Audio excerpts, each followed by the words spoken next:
ನಮ್ನೆ ರಾಯಭಾರಿ ಮಾಡಿ ನಮ್ಗಿತ್ತು ಯಾರು ಬೇಕ್ರಿ ನಿಮಗೆ ಸ್ಟಾರು ಅಂಗಾಂಗಗಳು ತೋರ್ಸ್ಕೊಂಡು ದೇಹಗಳನ್ನ ಅಶ್ಲೀಲ ಮೈ ತೋರ್ಸ್ಕೊಂಡಿರೋ ಅಂತ ಬೇಕಾ ವಾನ್ಗಟ್ಟವೆ ಮಿಲ್ಕಿ ಬ್ಯೂಟ್ ಅಂತೆ ಮಿಲ್ಕಿ ಬ್ಯೂಟ್ ಗಿಂತ ಮೊಸರು ಬ್ಯೂಟ್ಗಳೇ ನಮ್ಮ ಕರ್ನಾಟಕದಲ್ಲಿ ಬೇಕಾದ ಚೆನ್ನವ್ರೆ ರಮ್ಯ ನೋಡಿ ರಮ್ಯ ಅವ್ರಿಗೆ ಒಳ್ಳೆ ತೂಕವಾಗಿ ಗೌರವಯುತವಾಗಿ ಮೈ ತುಂಬಾ ಬಟ್ಟೆ ಹಾಕೊಂಡು ಎತ್ತು ತಾಯಿಗೆ ಅರ್ಕಲ್ ಸೀರೆ ಪಕ್ಕದ ಮನೆ ತಾಯಿ ಜರ್ಪರಿ ಸೀರೆ ನೀವು ಇನ್ನೂ ಸಾವಿರ ಕೋಟಿಗೆ ಹೋಗಿ ನೀವು ನಮ್ಗಿತ್ತು ಇನ್ಯಾರಿ ಬೇಕು ಸಿದ್ದರಾಮಯ್ಯನವರೇ ಉಪಮುಖ್ಯಮಂತ್ರಿಗಳಾದಂತ ಡಿ.ಕೆ. ಶಿವಕುಮಾರ್ ಅವರೇ ನಾನು ಸಿದ್ದರಾಮಯ್ಯನ ಅಭಿಮಾನಿ ಕಣ್ರಿ ನಾನು ಸಿದ್ದರಾಮಯ್ಯನ ಪಕ್ಕ ಅಭಿಮಾನಿ ಇವತ್ತು ನಾನು ನಿಜವಾಗ್ಲೂ ಸಿದ್ದರಾಮಯ್ಯನವ್ರ ವಿರೋಧಿ ಆಗಿದ್ದೀನಿ ನಾನು ಯಾಕೆ ನಿಮ್ಗೆ ಪವರ್ ಇಲ್ವಾ ದಮ್ ಇಲ್ವಾ ತಾಕತ್ ಇಲ್ವಾ ಧೈರ್ಯ ಇಲ್ವಾ ನಾವು ನಿಮ್ ಕಣ್ಣಿಗೆ ಕಾಣ್ತಾ ಇಲ್ಲ ಕಣ್ಣಿಗೆ ಪೊರೆ ಬಂದ್ಬಿಟ್ಟಿದ್ಯಾ ನಿಮ್ ಕಣ್ಣಿಗೆ ನಿಮ್ ಕಣ್ಣು ಹಿಂಗೋಗಿದ್ಯಾ ಸಾಂಸ್ಕೃತಿಕ ನಗರ ಅರಮನೆಗಳ ನಗರ ರಾಜಮನೆತನದ ನಗರ ನಾಲ್ವಡಿ ಕೃಷ್ಣರಾಜ ಒಡೆಯರು ಹುಟ್ಟು ಜನಿಸಿದಂಥ ಇದೊಂದು ಪವಿತ್ರವಾದಂಥ ನಮ್ಮ ಸಾಂಸ್ಕೃತಿಕ ನಗರಕ್ಕೆ ರಾಯಭಾರಿಯಾಗಿ ಹೊರ ರಾಜ್ಯದವ್ರನ್ನ ಆಯ್ಕೆ ಮಾಡಿರತಕ್ಕಂಥದ್ದು ಅಕ್ಷಮ್ಯ ಅಪರಾಧ ಕನ್ನಡಿಗರಿಗೆ ಮಾಡುವಂಥ ದ್ರೋಹ ಅಂತ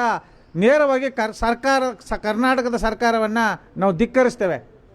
ಯಾಕಂದರೆ ನಮ್ಮ ಕನ್ನಡಿಗರು ಬೇಕಾದಷ್ಟು ಜನ ಇದ್ದಾರೆ ಕರ್ನಾಟಕದಲ್ಲಿ. ಕನ್ನಡಿಗರಿಗೋಸ್ಕರ ಬೇಕಾದಷ್ಟು ಜಲ ಭಾಷೆಗಾಗಿ ಹೋರಾಟ ಮಾಡೋರು ಇದ್ದಾರೆ, ವಿದ್ಯಾಭ್ಯಾಸದಲ್ಲಿ ಹೆಸರು ಮಾಡಿರತಕ್ಕಂಥವ್ರು ಇದ್ದಾರೆ, ಇನ್ನೂ ಹಲವರು ಬೇರೆ ಬೇರೆ ಇದ್ದಾರೆ. ನಮ್ಮ ಕನ್ನಡ ನಾಡಿನವ್ರನ್ನೇ ನಾವು ಆಯ್ಕೆ ಮಾಡಬೇಕಾಯ್ತು. ನಮ್ಮ ಮೈಸೂರು ಸ್ಯಾಂಡಲ್ ಸೋಪ್ಗೆ ನಾಲ್ವಡಿ ಕೃಷ್ಣರಾಜ ಒಡೆಯರ ಕೊಡುಗೆ ಅಪಾರವಾದದ್ದು, ಅದನ್ನು ಮರೆಯೋಕ್ಕಾಗಲ್ಲ. ಆದರೆ ಇವರು ಎಲ್ಲೋ ಒಂದು ಕಡೆ ಸರ್ಕಾರ ಇವರ ಒಂದು ತೀಟೆಗೋಸ್ಕರ ಇವರ ತೆವಳಿಗೋಸ್ಕರ ನಮ್ಮ ನಾಡಿನ ಸಂಸ್ಕೃತಿಯನ್ನು ಮರೆತು ನಮ್ಮ ನಾಡಿನ ಇತಿಹಾಸವನ್ನು ಮರೆತು ಹೊರ ರಾಜ್ಯದವರಿಗೆ ಮಣೆ ಹಾಕಿರ್ತಕ್ಕಂಥದ್ದು ಇದು ಅಕ್ಷಮ್ಯ ಅಪರಾಧ. ಈ ಕೂಡಲೇ ಏನು ಈ ಒಂದು ಹೆಣ್ಮಗಳು ಮಿಲ್ಕಿ ಬ್ಯೂಟ್ ಅಂತೆ ಮಿಲ್ಕಿ ಬ್ಯೂಟ್ಗಿಂತ ಮೊಸರು ಬ್ಯೂಟ್ಗಳೇ ನಮ್ಮ ಕರ್ನಾಟಕದಲ್ಲಿ ಬೇಕಾದ ಚೆನ್ನವ್ರೆ ವಾನ್ಗಟ್ಟವೆ ಮಾನ್ಗಟ್ಟವೆ ಕುಳ್ಗಟ್ಟವೆ.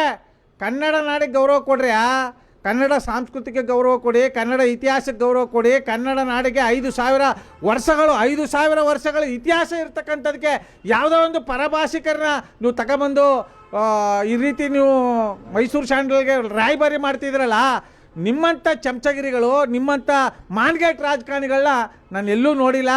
ಆದರೆ ಇಂಥ ಒಂದು ಇನ್ಯಾಯ ಸ್ಥಿತಿಗೆ ಹೋಗ್ಬಾರ್ದು. ನೀವು ಎತ್ತು ತಾಯಿಗೆ ಅರ್ಕಲ್ ಸೀರೆ ಪಕ್ಕದ ಮನೆ ತಾಯಿ ಜರ್ಪರಿ ಸೀರೆ ನೀವು ಇನ್ನೂ ಸಾವಿರ ಕೋಟಿಗೆ ಹೋಗಿ ನೀವು. ಆದರೆ ನಿಮ್ಮ ತಾಯಿನ ಮರಿತೀರಾ? ನಿಮ್ಮ ಎತ್ತ ತಾಯಿನ ಮರಿತೀರ ಹೇಳಿ? ಜನ್ಮ ಕೊಟ್ಟ ತಾಯಿನ ಮರೆತು ನೀವು ಪಕ್ಕದ ಮನೆ ತಾಯಿಗೆ ಮನೆ ಹಾಸಬೇಡಿ. ನಮ್ಮ ಸಾಂಸ್ಕೃತಿಕ ನಗರಕ್ಕೆ ಒಂದು ಇತಿಹಾಸ ಇದೆ.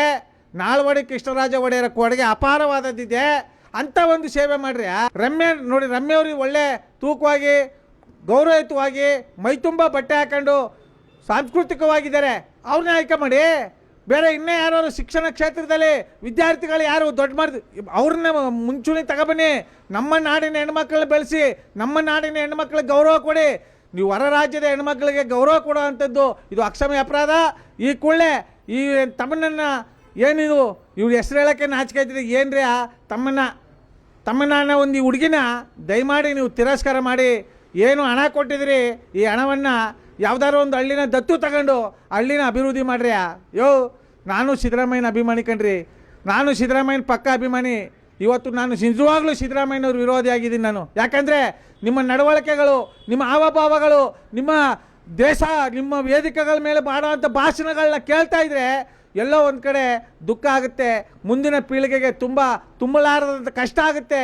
ದಯಮಾಡಿ ನೀವು ನೆಲ ಜಲ ಭಾಷೆಗಾಗಿ ಈ ನಾಡಿನ ಒಂದು ಇತಿಹಾಸಕ್ಕೆ ಗೌರವ ಕೊಡಬೇಕು ಅಂತ ನಮ್ಮ ಮೈಸೂರು ದೇವತಾ ಕನ್ನಡಿಗರ ಬಳಗದಿಂದ ಈ ಒಂದು ರಾಯಭಾರಿಯನ್ನು ವಿರೋಧ ಮಾಡುವುದರ ಮೂಲಕ ನಮ್ಮ ಗಂಟಗೋಸವಾಗಿ ನಮ್ಮ ಆಕ್ರೋಶಪಾರಿತವಾಗಿ ಉಗ್ರವಾಗಿ ಖಂಡಿಸ್ತೇವೆ. ನಾನಿದ್ದೀನಿ ಹೇಳಪ್ಪ ಸಿದ್ದರಾಮಯ್ಯನವರೇ, ನಿಮಗೆ ಕಣ್ಣಿಗೆ ಕಾಣಲ್ವಾ? ನಿಮ್ಮನ್ನು ಎದುರಾಕೊಂಡು, ನೀವು ಸರ್ಕಾರ ಎದುರಾಕೊಂಡು, ವಿರೋಧ ಪಕ್ಷದ ನಾಯಕರನ್ನ ಎದುರಾಕೊಂಡು, ಆಡಳಿತ ಪಕ್ಷದ 224 ಜನ MLAಗಳನ್ನ ಎದುರಾಕೊಂಡು, 138 ಜನ ಆಡಳಿತ ಪಕ್ಷದಲ್ಲಿ ಇರ್ತಕ್ಕಂಥ MLAಗಳನ್ನ ಎದುರಾಕೊಂಡು, ಅಧಿಕಾರಿಗಳನ್ನ ಎದುರಾಕೊಂಡು ಈ ನೆಲ ಜಲ ಭಾಷೆಗೋಸ್ಕರ ನಾವು ಹೋರಾಟ ಮಾಡ್ತಾ ಇದೀವಲ್ಲ, ನಾವು ನಿಮ್ಮ ಕಣ್ಣಿಗೆ ಕಾಣ್ತಾ ಇಲ್ಲ, ಕಣ್ಣಿಗೆ ಪೊರೆ ಬಂದ್ಬಿಟ್ಟಿದ್ಯಾ? ನಿಮ್ಮ ಕಣ್ಣು ಹಿಂಗೋಗಿದ್ಯಾ? ನಮಗಿಂತೂ ಯಾರು ಬೇಕ್ರಿ ನಿಮಗೆ ಸ್ಟಾರು? ಅಂಗಾಂಗಗಳು ತೋರಿಸ್ಕೊಂಡು ದೇಹಗಳನ್ನ ಅಶ್ಲೀಲ ಮೈ ತೋರಿಸ್ಕೊಂಡಿರೋ ಅಂಥವ್ರು ಬೇಕಾ ವಾನ್ಗಟ್ಟವೆ ಮಾನ್ಗಟ್ಟವೆ ಕುಳ್ಗಟ್ಟವೆ. ನಮ್ಮ ಸಾಂಸ್ಕೃತಿಕ ನಗರಕ್ಕೆ ಗೌರವ ಕೊಡಿ ಅಂತ ನಮಗಿಂತೂ ಇನ್ಯಾರಿ ಬೇಕು?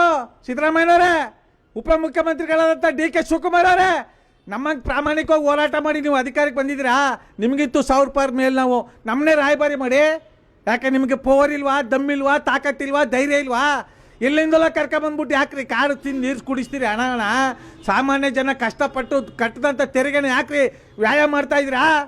ದಯಮಾಡಿ ಆ ರಾಯಭಾರಿನ ವಜಾ ಮಾಡಿ, ನಿಮಗೆ ತಾಕತ್ತಿದ್ರೆ ನಮ್ಮಂತ ಹೋರಾಟಗಾರನ ಆಯ್ಕೆ ಮಾಡಿ ಅಂತ ಹೇಳ್ತಾ ನನ್ನ ಮಾತ ಸಮರ್ಪಿಸ್ತಾ ಇದ್ದೀನಿ.